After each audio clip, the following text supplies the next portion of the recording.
আসলে আমার এটা ফার্স্ট মোটো ব্লগ, কথা বলতে বলতে জীবনে প্রথম, তাও আবার ফ্র্যাকচার থেকে রিকভারি হওয়ার পর।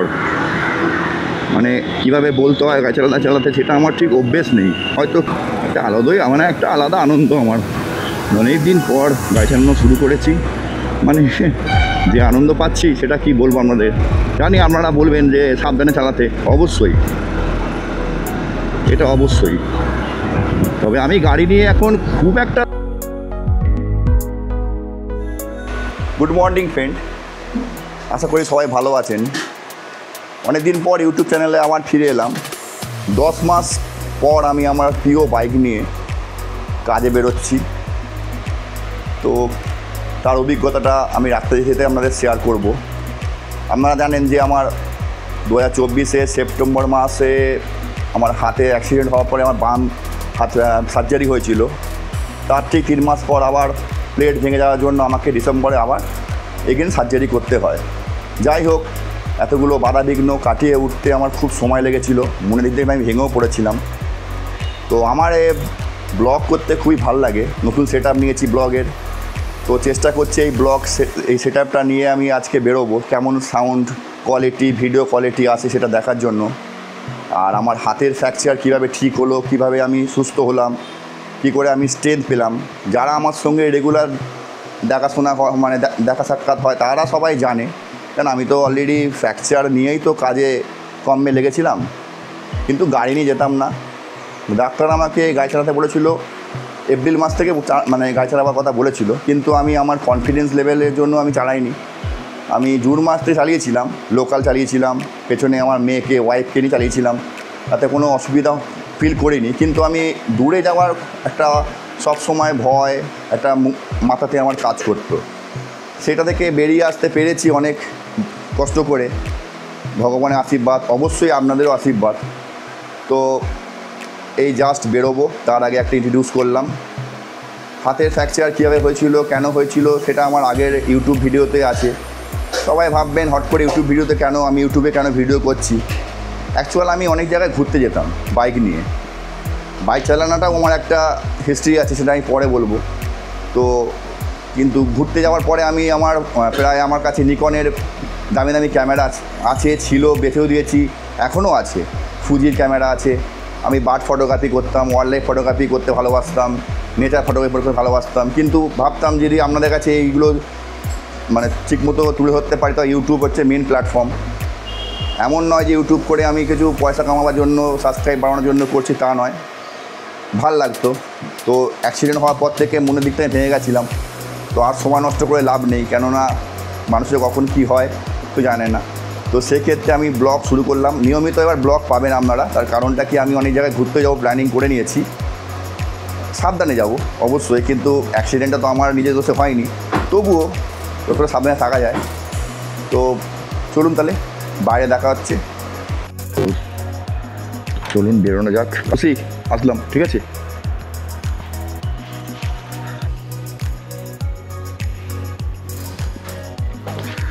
তো যাই হোক, সিঁড়ি থেকে নামা হচ্ছে, ওয়াইফকে টাটা বাই বাই করে কাজে।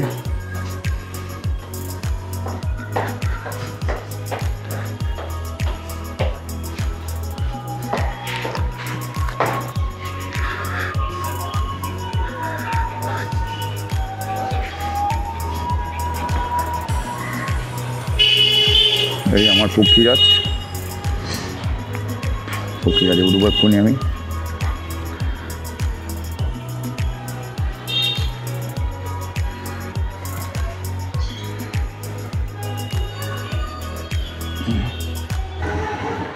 এটা আমার বাইক, দেখাবার কিছু নেই। যাই হোক, সামনে দেখাচ্ছি আমাদেরকে একটু। না চালিয়ে নিউট্রাল ফিউট্রাল সব প্রবলেম হয়ে গেছে, স্বাভাবিক, এটা হওয়ারই ছিল আমাদের।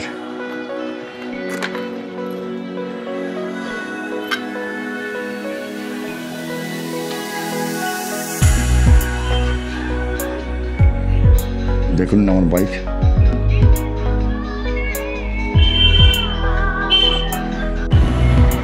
দুর্গা যাই হোক, বেরোনো শুরু করলাম।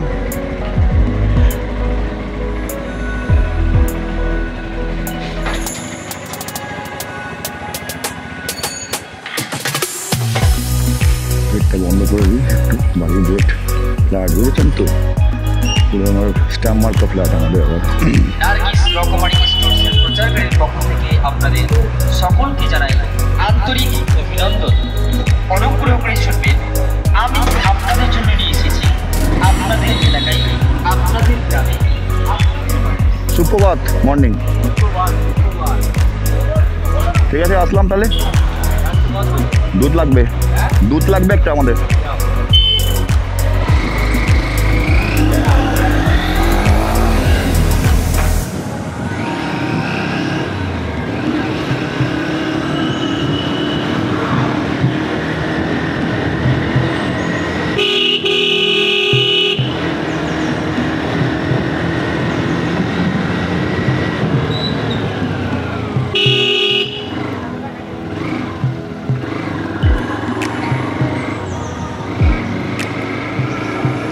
যাই হোক, আজকে আমি আপনাদের বেহালা দেখাবো।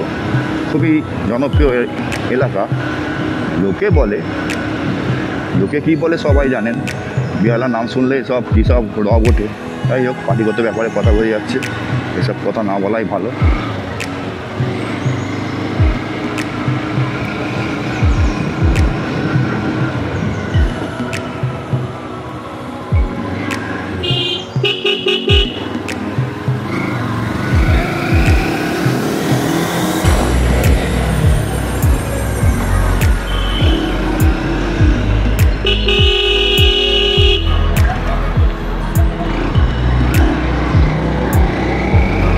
মেট্রো বন্ধ। ওই মেট্রোটা হয়ে গিয়ে আমার খুব সুবিধা হয়েছে, মানে মাঝহাট জোকা থেকে 20 মিনিট অন্তত মেট্রো পাওয়া যায়। শনিবার রোববারটা বন্ধ থাকে। একটু বেশি জোরে চালা ফেলেছি না, না জোরে চালানো যাবে না, অভ্যেস করতে হবে। জানি না সেটিং কী হয়েছে সেটা বলতেও পারবো না। সেটিং কী করেছি না করেছি সেটাও জানি না।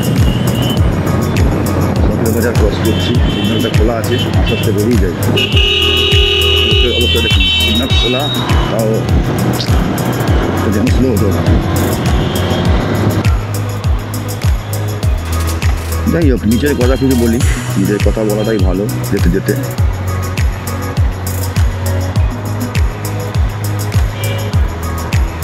অনেক কষ্টে সেরে উঠতে হয়েছে আমাকে।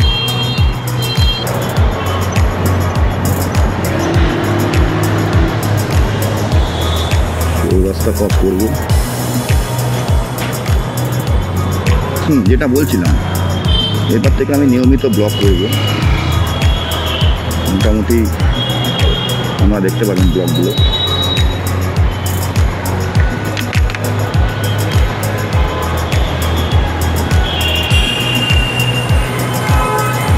ব্লগ করতে আমার আলাদাই পছন্দ ছিল, ব্লগ করতে আমার খুবই ভালো লাগতো। আমি লাদাখ ঘুরতে গেছিলাম, সে এক কাণ্ড কারখানা হয়েছিল।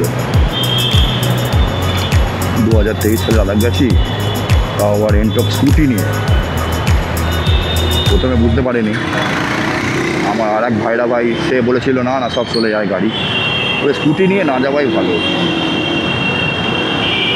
যে প্রবলেমটা আমি ফেস করেছি সেটা আপনারা ফেস করবেন না।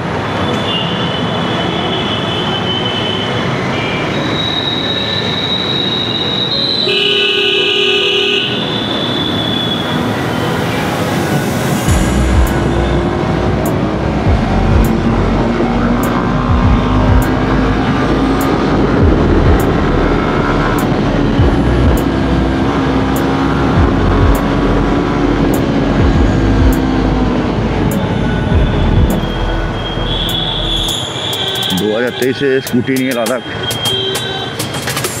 পুরোটাই করেছিলাম আমি। তাড়াহুড়ো করে আমি একটা গোপ্রো কিনেছিলাম। সেই গোপ্রোতে কীভাবে ভিডিও করতে হয়, কীভাবে কথা বলতে হয় কিছুই জানতাম না।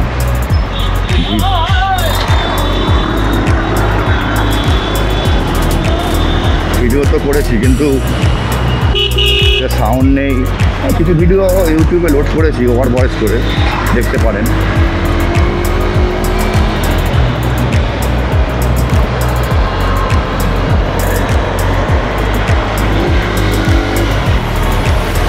কিছু ভিডিও দিয়েছি আপনাদেরকে দেখাবার জন্য। খুব ভালো জায়গা, চেষ্টা করবো আর একবার যাওয়া, তবে পথে যেতে পারছি না, যেতে পারবো কি আদৌ পারবো না।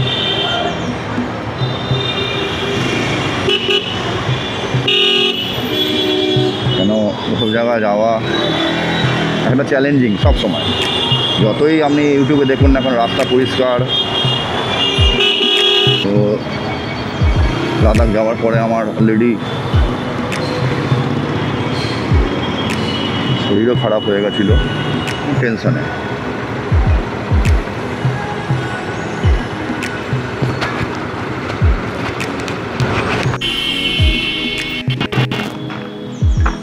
একটু সেটিংটা ঠিক করে নিলাম, কারণ হচ্ছে খুব নয়েজই ঢুকছিল সাউন্ডের মধ্যে। ওটা ঠিক করে নিলাম এই কারণে, খুব নয়েজ সাউন্ড হচ্ছিল বলে।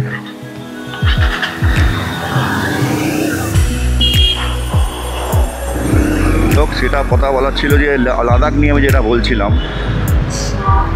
লাদাখ আমি আবার যাব, তবে কোন বছর সেটা বলতে পারবো না। রিসেন্টলি আমার অনেকগুলো ঘোরার প্ল্যান করা হয়ে গেছে। রিসেন্টলি আমি অনেকগুলো জায়গায় ঘুরতেও যাবো ঠিক করে নিয়েছি।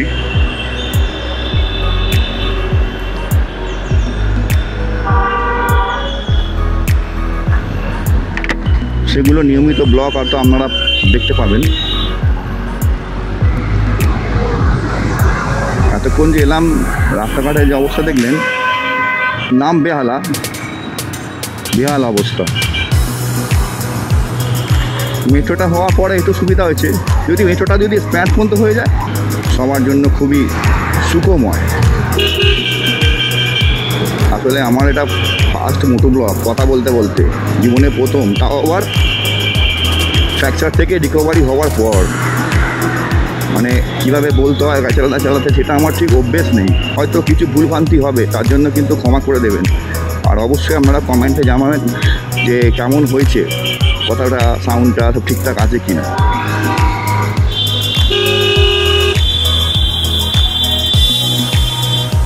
এটা হয়তো আপনাদের ভাববেন একটা লোকাল রাস্তাতে নিয়ে যাচ্ছি, সেটা দেখাতে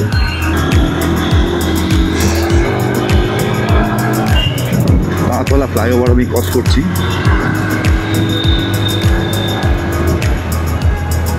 এই যে গাড়ি চালিয়েছিলাম, যে গাড়ি চালানোর যে আমি প্রথমে যে বলেছিলাম একটা আমার হিস্ট্রি আছে।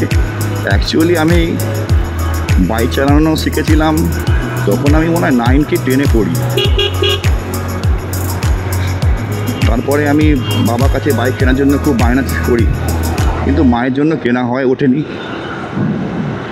তারপরে যাই হোক, পড়াশোনা, কলেজ, ইলেকট্রনিক্সের ট্রেনিং সব শেষ করে চাকরি জয়েন করলাম। চাকরি করতে করতে কম বয়সের মধ্যে বাবা মা, এক ছেলে যেহেতু, দেখাশোনা করে বিয়ে দেওয়া ঠিকঠাক করে নিল। বাইক পেলাম না, অথচ কিন্তু বউ পেয়ে গেলাম তাড়াতাড়ি করে।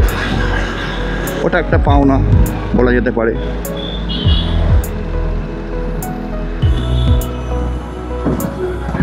যাই হোক, মানে হাতে একটু গর্তকাটায় পড়লে অসুবিধা হচ্ছে, সেটা কিন্তু মানিয়ে নিতে হবে সবাইকেই। যার মানে ফ্র্যাকচার হয়েছে, সবাইকে বলবো যার যাদের ফ্র্যাকচার হাতে হয়েছে, পায়ে হয়েছে, বুঝলে হবে না। যাই হোক, তো বিয়েটা হয়ে যাওয়ার পরে ওয়াইফও আমাকে ফুটা দেওয়া শুরু করলো।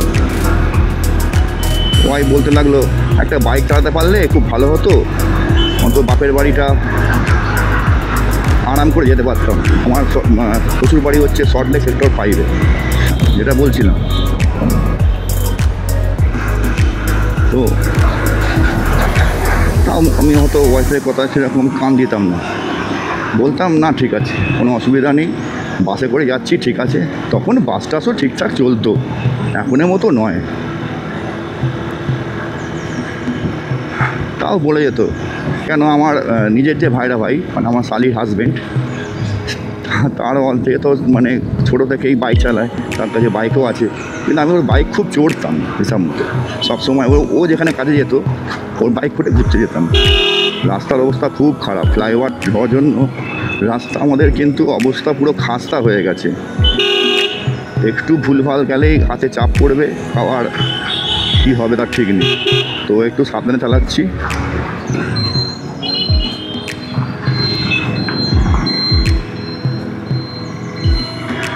পুরো পাহাড়ি রাস্তা যাওয়ার গাড়ি হয়ে গেছে আমার, গাড়ি আমার হেভি যাচ্ছে।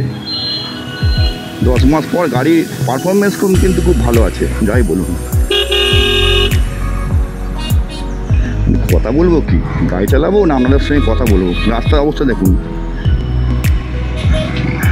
আবার কেউ বলবেন না যে আমি আবার কিছু অন্য সেন্সে অন্য মাইন্ডে বলছি। আবার কিছু করার নেই, ভালো ভালো গাড়ি সব খারাপ হয়ে যাবে।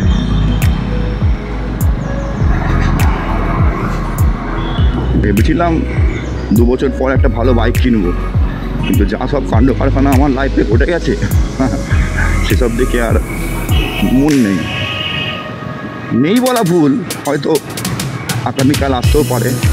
সেটা হয়তো আপনাদের যদি আশীর্বাদ থাকে অবশ্যই আসতে পারে।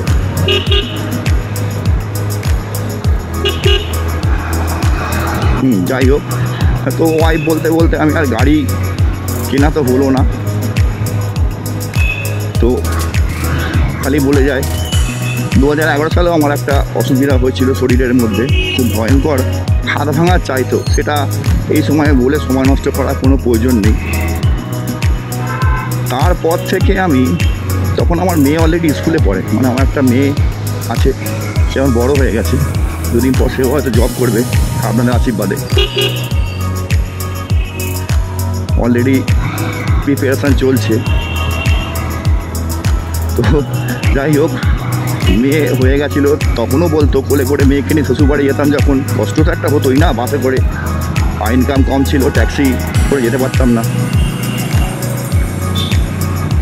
তো যাই হোক, খালি বলতো আমাকে যে একটা গাড়ি তুমি চালাতে, তুমি গাড়ি চালানো শেখো না প্রশান্তর কাছে। প্রশান্ত মানে আমার ভাইরা ভাই। দেখুন, চালাতে তো আমি পারতামই, সাইকেল চালাতাম আমি কলেজে, স্কুলে, কাজের ক্ষেত্রে সবসময়।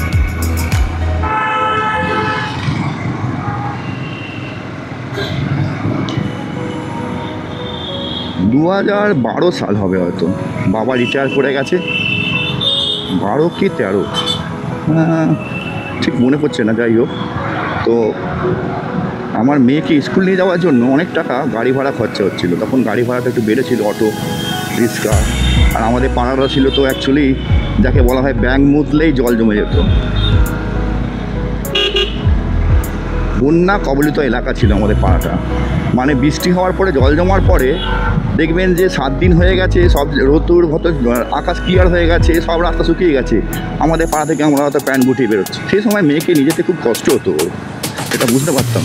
তখন আমি ঠিক করলাম, কেন ও ছোটোবেলা থেকে খুব সাইকেল চালানো এক্সপার্ট ছিল, সাইকেল চালাতো। তো তখন আমি ঠিক করলাম, ঠিক আছে, আমি নাই বাইক চালাতে পারি, তোমার জন্য একটা স্কুটি আমি অ্যারেঞ্জ করে দেবো, আগে শিখতে হবে। তাই একটা পুরনো সেকেন্ড হ্যান্ড স্কুটি আমি কিনি। কেনার পরে সেটাতে আমারই পিসি, ছোটো পিসি যেখানে থাকে, ওখানে একটা মাঠ আছে, জোকা বোতরচারি বলে গ্রাম বলে জায়গাটার নাম। সেখানে এই মাঠেতে আমি ওকে নিয়ে যেতাম রোজ বিকেলে প্র্যাকটিস করতে। ও শেখার আগে দেখলাম আমি হাত সেট করে ফেললাম। ও তখন শিখছিল, তো ও হাত সেট করলো। কিন্তু ওর গাড়ি কেনার আগে আমি আবার একটা স্কুটি কিনে নিলাম, অ্যাভিয়েটার। সেই আমার গাড়ি কেনার জার্নি শুরু। তারপর লাইসেন্স তৈরি করলাম, লাইসেন্সও পেয়ে গেলাম, গাড়ি নিয়ে রেগুলার কাজে যেতাম। ঠিক 2 বছরের মাথায় অ্যাভিয়েটার ভালো লাগছে না। আমি অ্যাকচুয়ালি স্কুটি লাভার ছিলাম। 2 বছর পর স্কুটিটা বিক্রি করে দিয়ে আমি আবার অ্যাক্টিভা 125 নিয়েছিলাম। অ্যাক্টিভা 125 নিয়ে ভালোই চলছিল। সেটাতে একটা হিস্ট্রি আছে। নিউ টাউনে কাজে যাচ্ছিলাম। নিউ টাউনে হচ্ছে আপনার ওই টাটা যে ক্যান্সার হসপিটাল আছে, ওই ঠিক ওইখানটাতেই। ওখানেতে গাড়ি চালিয়ে আমরা কাজে যাচ্ছি, পেছনে একজন আমার সঙ্গে কাজ করতেন আশিসদা বলে, কোনো এক 4 চাকা কানে ফোন লাগিয়ে কথা বলতে বলতে ব্যাস এমন চেপে দিল, মানে ভগবানের ভাগ্য, মানে অনেক দোয়া ছিল যে গাড়ি নিয়ে বাঁদিকে যে আপনাদের সার্ভিস রোডের যে হয় না, যে ডিভাইডার থাকে, মানে চওড়া, একটা বাগান টাগান করে একটু সৌন্দর্যায়ন করা আছে। তো ওইখানেতে দুজনে গাড়ি নিয়ে পড়ে গেলাম। আশিসদার পায়ে খুব বেশি চোট লেগেছিল, কিন্তু আমারটা অতটা লাগেনি। সঙ্গে সঙ্গে ওখানে লোকজন ধরে পাকড়ে আমাদেরকে নিয়ে গিয়ে ওখানে একটা হসপিটালে ভর্তি করলো, নামে এমার্জেন্সি, কাজে নয়। যাই হোক, ট্রিটমেন্ট করে সুস্থ হয়ে আবার কাজে, গাড়ি ঠিকঠাক করে আবার কাজে ফিরলাম। কিন্তু তারপরে আবার একদিন কাজে গেছিলাম, ডানলপ সাইড থেকে হঠাৎ বাড়ি থেকে ফোন আসে। তখন আমি একা কাজ করতাম, আশিসদা অন্য জায়গায় জব পেয়ে গেছিলেন। কাজ মানে নিজের বিজনেস। আচ্ছা, তো সে এক কাণ্ড, মায়ের শরীর খারাপ, ওয়াইফ ফোন করে হসপিটালে ভর্তি করতে হবে, ইমিডিয়েট আসতে হবে। ডোর আসছিলাম চালিয়ে আমার দোষ ছিল না, চালিয়ে আসছিলাম। হঠাৎ বেলেঘাটা ক্রসিংয়েতে, আজকাল জানেন তো আমাদের কলকাতা পুলিশ হচ্ছে মানে বিখ্যাত পুলিশ, যাই হোক, তো হঠাৎ করে রেড সিগন্যাল ফেলে দিয়েছে, গ্রিন থেকে রেড, মানে কোনো ইয়েলো ফিয়েলো কোনো সেন নেই। সামনে ছিল হন্ডা সিটি, সে যথারীতি তার ব্রেক হচ্ছে ব্যাপক ব্রেক, সে ছাট করে দাঁড়িয়ে পড়েছে। স্কুটি না, ছোটো চাকা, পেছনে আমি গিয়ে গদাম করে মারলাম। বাঁ কাঁধে আমার চোট লেগেছিল, খুব একটা নয়, মানে কোনো ডাক্তারখানা যেতে হয়নি, ব্যথা ছিল অনেক দিন, মানে আমার বাঁদিকে সমস্যা অনেক দিন থেকেই। যাই হোক, কথা বলতে বলতে কিন্তু এখন অনেকটা এগিয়ে এসেছি আর কি। মানে আমি এখন সেকেন্ড ব্রিজ যাওয়ার জন্য অলরেডি ফ্লাইওভারে, কানেক্টিং ফ্লাইওভারে অলরেডি ওটা শুরু করে দিয়েছি। তো সেক্ষেত্রে আবার গাড়িটা ঠিকঠাক করে কাজ, মানে গাড়িটা মানে দিলাম গ্যারেজে ঠিকঠাক করার জন্য, কিন্তু ঠিকঠাক করতে অনেক সময় লাগছে, কাজেও অনেক মানে হ্যাম্পার হচ্ছে কাজে। তো মা বললো তুই এক কাজ কর, তুই কিছু টাকা দিচ্ছি, তুই আর একটা গাড়ি কেন। মায়ের আবার কিছু টাকা নিয়ে আমি আর একটা গাড়ি কিনলাম, সেটা হচ্ছে সুজুকি অ্যাক্সেস 125। এই দুটো নিয়ে আমার জার্নি ভালোই চলছিল। 2022-এ তো, হ্যাঁ 2022-এ হঠাৎ করে কি মাথায় খেয়াল গেল যে না, আমি এবারে স্কুটি নিয়ে ঘুরতে যাব। তো তখন আমি কী করলাম, অ্যাক্সেসটাকে বিক্রি করলাম, করে আমি আপনাদের কিনলাম ওই কী বলে এন্ট্রপ, যেটা নিয়ে আমার কাণ্ড কারখানা ঘটেছে আর 2024-এ সেপ্টেম্বর মাসে। এন্ট্রপ নিয়ে আমি বহু জায়গা ঘুরলাম, হোলিতে ডুবলাগড়ি, মৌসুনি আইল্যান্ড, ডুয়ার্স, সিকিমের কিছু জায়গা, দার্জিলিং কিছু জায়গা, প্লাস লাদাখ, প্লাস দীঘা ছেড়ে দিই। দীঘা আমি অলরেডি যখন থেকে আমার স্কুটি ছিল তখন থেকে দীঘা অনেকবার গেছি, ওটা একটা ঘরের রাস্তা হয়ে গেছে। যাই হোক,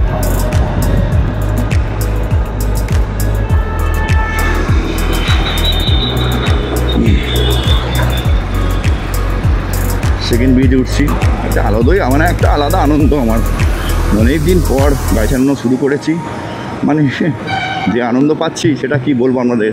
জানি আপনারা বলবেন যে সাবধানে চালাতে, অবশ্যই, এটা অবশ্যই। তবে আমি গাড়ি নিয়ে এখন খুব একটা সবসময় যে কাজে আগে যেমন অনবরত মানে কোথাও গেলেই গাড়ি চালাতাম, সেটা করবো না।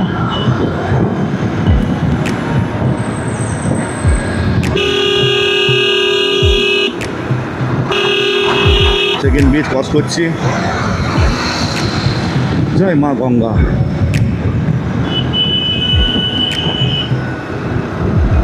জয় মা।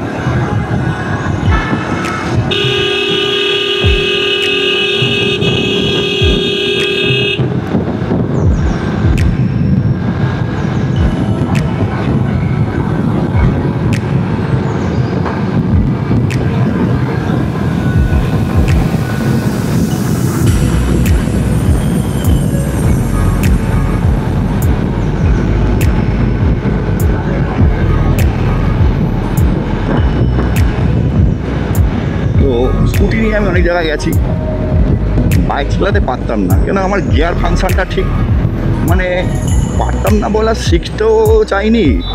অনেকেই বলতো দাদা আপনি এত লম্বা, তো আপনি বাইক চালাতে পারেন, তো বাইক আপনার পক্ষে বেশ সুইটেবল। সেই একটা গ্যারেজ আছে আমাদের এখানে, তো আমি ওখানে জীবন গাড়ি ঠিক 15 দিন থেকে আমার গাড়ি কেনা হচ্ছে, তারপর থেকে গাড়ি সার্ভিস করতে যেতাম গোয়ালপিলিনের ওখানেতে, বিশ্বকর্মা গ্যারেজ। তো ওখানেই সারাতাম আমাদের গাড়ি যাবতীয় কিছু হলে,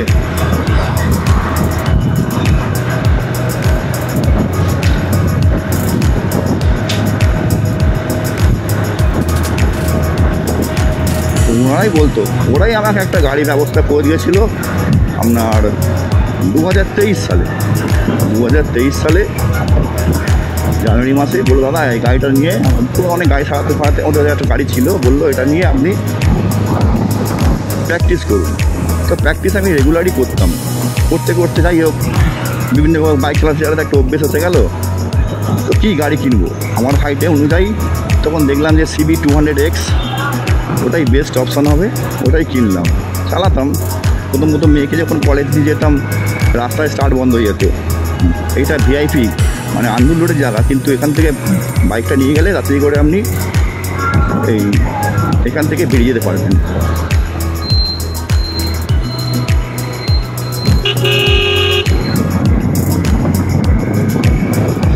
তো যাই হোক, তাও মেয়ে লেগে যেত, কী হলো গাড়ি বন্ধ হয়ে যাচ্ছে। তারপর থেকে গাড়ি চালানো শুরু করলাম। গাড়ি নিয়ে মানে স্কুটি নিয়েও আমরা 3 জনে সবসময় যাতায়াত করেছি। শর্ট লেগ তো ম্যাক্সিমাম করেছি, অনেক জায়গায় করেছি। ছোটো চাকা রিস্ক ছিল, তো বাইক নিয়ে গিয়ে অনেক কমফোর্টেবল হয়ে গেছিলাম। তো কমফোর্টভাবে আমরা জার্নি করতাম বাইক নিয়ে। তো বাইক নিয়ে আমি আর লাদাখ যেতে পারিনি, কেন 2023 সালে যখন বাইক কিনেছি তখন আমার মানে এপ্রিল মাসে বাইক এসছে, কিন্তু আমার কাছে অলরেডি মানে প্র্যাকটিস হাতে মানে একদম যে শেখার যে এক্সপিরিয়েন্স সেটাও আমার কাছে ছিল না, যার ফলে আমি রিস্ক নিয়ে যাইনি। কেননা দেখুন, এক্সপিরিয়েন্স ছাড়া আপনাকে লাদাখে যে কোনো গাড়ি নিয়ে যাওয়া উচিত নয়। যে গাড়িতে আপনি কমফোর্ট এক্সপিরিয়েন্স বেশি, সেই গাড়ি নিয়ে যাওয়াটাই আপনার আমি মনে করি ঠিকঠাক। গাড়িটায় মনে হচ্ছে ক্লাচ শুটা চেঞ্জ করতে হবে, কেন 10 মাস ধরে গাড়ি গ্যারেজে পড়ে আছে, নষ্ট হলেও হতে পারে। স্পিডে খুব মানে ল্যাক করছে, স্পিড অতটা হচ্ছে না।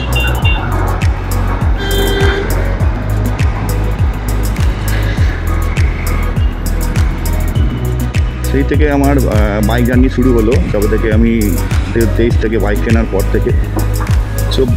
24-এ আমি বাইক নিয়ে অনেক জায়গায় গেছি, যেমন আপনার দীঘাতে গেছি, মন্দারমণি গেছি, আর কোথাও যাওয়া হয়নি। প্ল্যান করেছিলাম অগাস্টে লাস্ট, মনে হয় আমরা সেপ্টেম্বর 2024-এ সেপ্টেম্বরে আমার ঘটনা ঘটেছিল, কিন্তু অগাস্টে আমি লাস্ট দীঘাতে ঘুরে এসেছিলাম। দীঘা থেকে ঘুরে আসার পরই আমার এই ঘটনা ঘটার পরে আমি খুব ভেঙে পড়েছিলাম, কেন একটা মনে আশা ছিল অনেক জায়গায় ঘুরতে যাব। তো আমার কিন্তু এবারে যতগুলো নেক্সট ঘোরা দেখবেন, রাইড দেখবেন, সেগুলো কিন্তু পেছনে একজন থাকবে, সেটা আমার ওয়াইফ। এবারে ওকে কোনো জায়গায় নিয়ে যাওয়া হয়নি বাইক নিয়ে, চড়তে খুব ভালোবাসে বাইক, তো ওকে নিয়ে যাব। সব কিছুই আমার সেট আপ আছে। যদি দেখি এই বাইকটা নিয়ে সেরকম গিয়ে অতটা আনন্দ পাচ্ছি না, তাহলে আমি একটু করবো, মানে আপনার একটু ভালো গাড়ি কেনার চেষ্টা করব। তবে এখন নয়, একটু ফাইন্যান্সিয়াল অসুবিধাও আছে।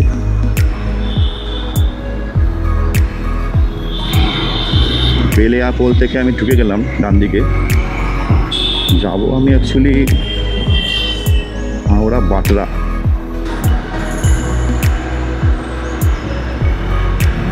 এবার থেকে আমি নিয়মিতই ঘুরতে যাব, ঠিক করে নিয়েছি। দেখুন, আর সময় নিয়ে লাভ নেই, কখন যে কার কী হয় বাবা, তার কোনো ঠিক ঠিকানা নেই। তার চেয়ে বাবা ঘুরে টুরে নাও, এরপরে সুযোগ সুবিধা পাবো কি না তারও কোনো গ্যারেন্টি নেই। যাই হোক, এটা কিন্তু আমার ফার্স্ট মোটো ব্লগ, মানে মোটর বাইকে যেতে যেতে ক্যামেরা লাগিয়ে কথাবার্তা বলা, মানে এটা প্রথম।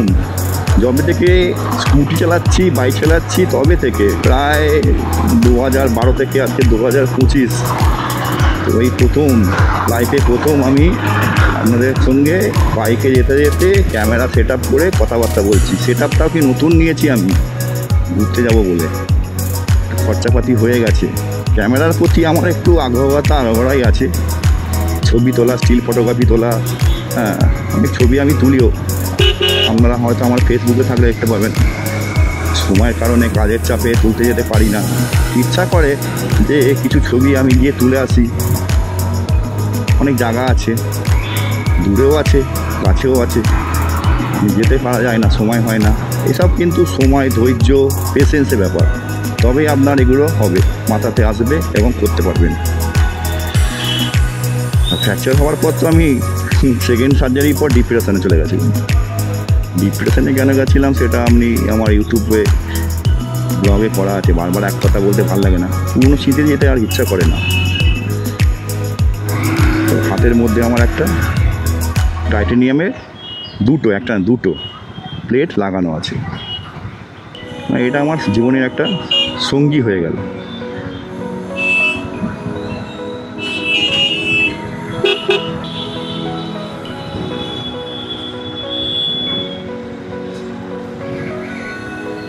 প্রথম ব্লগ করছি, কথাবার্তার মধ্যে হয়তো কিছু প্রবলেমও হবে, হয়তো কিছু কথাবার্তা ভুলভালও বলে ফেলেছি, সেগুলো একটু মানিয়ে গুছিয়ে নেবেন। কিন্তু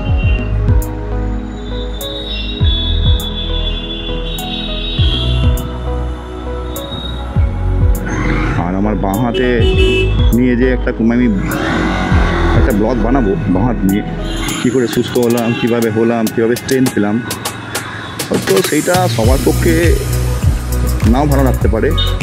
যারা ফ্র্যাকচার, যারা এইসব নিয়ে প্রবলেমে ফেস করেছেন তাদের ক্ষেত্রে ভালো লাগতে পারে। এটা দেখুন, এই হাড় উপর ভাঙা কিন্তু খুব ডেঞ্জার জিনিস।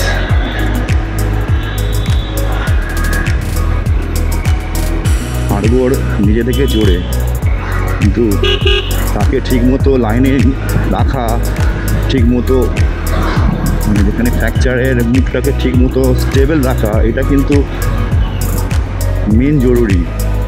নাহলে হাত তো জুড়ে যাবে আপনার, কিন্তু মানে ব্যাঁকা জুড়ে যাবে, সেটা আর একটা বিপদ। পরবর্তীকালে ওই হাত ঠিক করতে গেলে আপনাকে আবার সার্জারি করে কেটে সোজা করে আবার করতে হবে।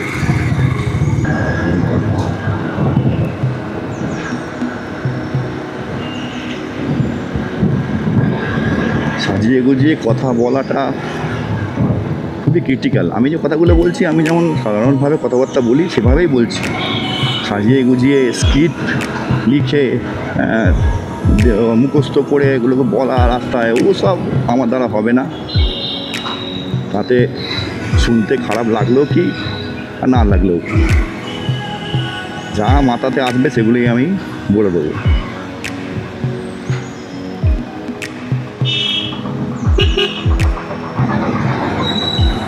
এদিকে তো যাচ্ছি, এদিকে আবার রাস্তায় জল জমে, জানি না কী অবস্থায় আছে ওখানেতে, প্রচুর জল থাকে এদিকে রাস্তায়। মানে আমি এর আগে একবার স্কুটি নিয়ে কাজ, তখন আমার বাইক ছিল না, স্কুটি নিয়ে কাজে এসেছিলাম, তখন লকডাউনের টাইমে, লকডাউনের সময়তেই এসেছিলাম। লকডাউনের সময়তে মনে হয় আমি বেরিয়েছিলাম এমার্জেন্সি একটা কাগজ নিয়ে, ওনারা দিয়েছিলেন। ওনারা অ্যাকচুয়ালি যে টিবি রোগ হয় না, টিবি ডট, তার এনজিও সংস্থা, গরিব মানুষদের ট্রিটমেন্ট করে বিনা খরচায়। আমি এবার ডান দিক ঢুকবো। যাই হোক, হাত কিন্তু আমার এখন ঠিকই আছে, লাস্ট দিকে বলে নিই, হাত নিয়ে কিছুটা গাড়ি আমার কোনো অসুবিধা হচ্ছে না, স্ট্রেংথেরও কোনো অসুবিধা নেই, ফুল স্ট্রেংথ রয়েছে। তবুও সাবধানে থাকতে হবে আমাকে, এখনও গোটা 3-4 মাস। দেখুন, সাবধানে থাকতে হবে সারা জীবনই, সেটা কথা নয়, কিন্তু মানে কোনো ইচ্ছা করে কোনো হেভি ওয়েট এখন ক্যারি করা যাবে না। আর একবার ফ্র্যাকচার হয়ে যাওয়ার পরে নর্মাল 100% তো পুরো ফেরত আসা যায় না। অনেক থেকে শুনেছি 90% ফেরত আসা যায়। তো সেটাকেই আমি মাথাতে রাখবো।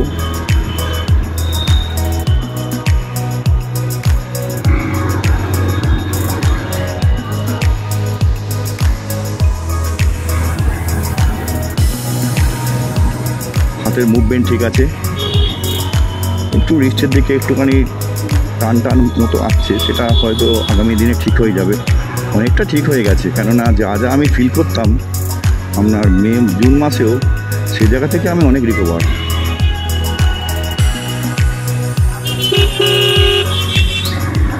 চাকাতে হাওয়া কম নাকি বুঝতে পারছি না, একটু হাওয়া দিতে হবে মনে হয় গাড়ির চাকাতে।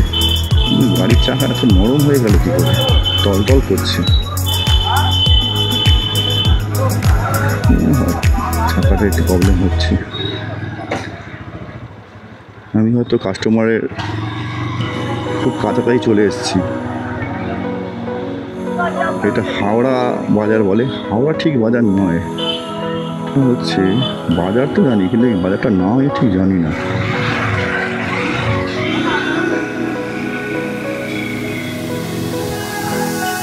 ইলিশ মাছ তো অনেক বড় বড় ইলিশ এসছে, দীঘার ইলিশ আছে।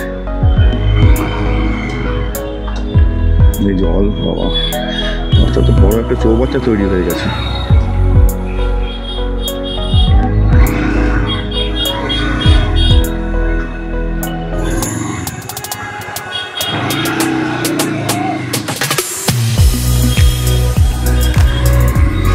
যাই হোক, টেস্ট হয়ে গেল আমার গাড়ি চালানো। একটু দূরে একা স্পিডে, মানে স্পিড মানে নর্মাল ফাঁকা রাস্তায় যেমন আমাদের গাড়ি যে স্পিডে যায় 70-80-তে যায়, তার মানে অলরেডি টেস্টেড ওকে, হাতও ওকে। নেক্সট রাইডে আমি বেরোবো গাড়ি নিয়ে। এখন আমি খুব একটা বেরোবো না, দেখি দীঘা যাওয়ার কথাবার্তা চলছে জগন্নাথ মন্দির দেখার জন্য। তো সেটাতে কবে যেতে পারি জানি না, আপনার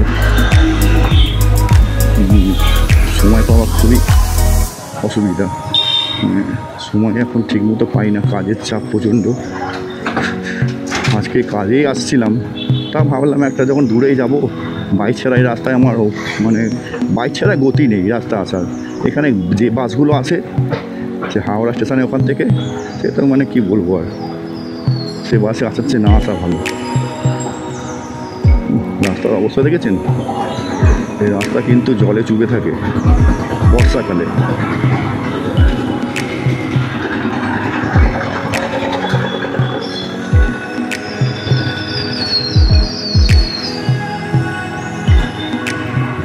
গাড়ি আমার হেভি, গর্ত গাড্ডা দিয়ে চলে যাবে।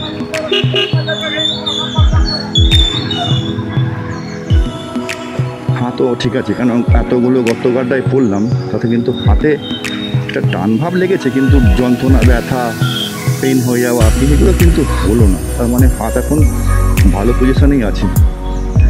আমি এবার কাস্টমারের প্লেসে ঢুকবো, দিন আগে এসছি তো ঠিক চিনতেও পারছি না রাস্তাটা। একটা ব্যাংক, হ্যাঁ এই যে ইউকো ব্যাংক, এরই বাঁদিকে ঢুকতে হবে না, ঠিক কোথা দিয়ে ইউকো ব্যাংক না স্টেট ব্যাংক কী ছিল সেটাও মনে পড়ছে না। ফেরার সময় হয়তো আমি আর ক্যামেরা লাগাবো না, ব্লগটা এখানেতেই আমি শেষ করে দেবো। মানে একটা সাধারণ সাদামাটা ব্লগ, সাদামাটা ব্লগ। কথা বলতে গিয়েও আটকে যাচ্ছি, কী অবস্থা।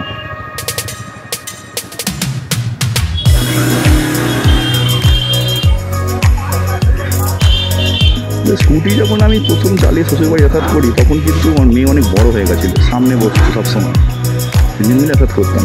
একটু আগে পানে চালাতে পারলে ভালো হতো। এই বাইক চালানো নিয়ে আমি অনেক জায়গায় চাকরিও পাইনি, পুনেতে, দিল্লিতে, উড়িষ্যাতে, সব যে আমি যে সাবজেক্টে মানে যে প্রোডাক্টের উপর আমি ইঞ্জিনিয়ার ছিলাম, সেই প্রোডাক্টের চাকরি অনেক জায়গায় আমি অফার পেয়েছিলাম ভালো ভালো জায়গায়। আমি এই একমাত্র বাইক চালানোর জন্য ইন্টারভিউতে আমাকে একটা প্রশ্নের পরেই সেকেন্ড প্রশ্ন পড়েনি, পাস করিয়ে দিয়েছিল। কিন্তু শুধু একটা কথাই বলেছিল, আপনি কি বাইক চালাতে পারেন? পারতাম না, সত্যি পারতাম না। কেন আমি যখন থেকে স্কুল চালাই তখন আমি অলরেডি চাকরি বাকরি ছেড়ে দিয়ে নিজের বিজনেস শুরু করে দিয়েছিলাম। সর্বনাশ করেছে, তো জল জমে অনেক, যে কী করে যাবো রাস্তা দিয়ে।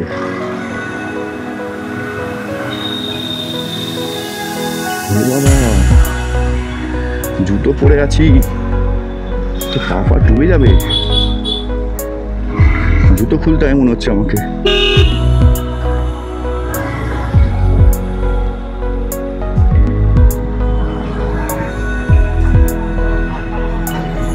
দেখি কি অবস্থায় আছে।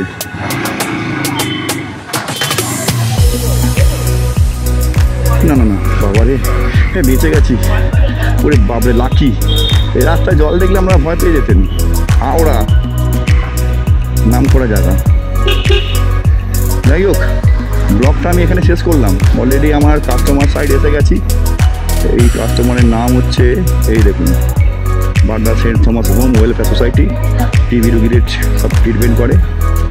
যদি আমার ব্লগটা ভালো লেগে থাকে আপনারা প্লিজ একটা লাইক দেবেন, আর যদি চ্যানেল সাবস্ক্রাইব করেন তো আমি এর পরে যতগুলো ব্লগ করবো সেগুলো দেখতে পাবেন। আর একটু শেয়ার করতে পারলে শেয়ার করবেন। এটা আপনাদের ইচ্ছা।